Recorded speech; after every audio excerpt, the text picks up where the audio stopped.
La pesca milagrosa. Había una vez un hombre llamado Simón Pedro que era pescador. Todas las noches salía con su barca al lago para pescar, pero una noche no logró atrapar ni un solo pez.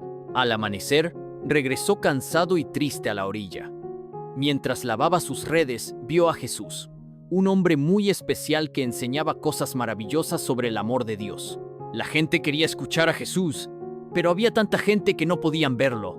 Entonces Jesús tuvo una idea. Le dijo a Pedro: ¿me prestas tu barca? Desde ahí podré hablarles a todos. Pedro aceptó, y Jesús subió a la barca. Mientras hablaba, todos escuchaban en silencio. Sus palabras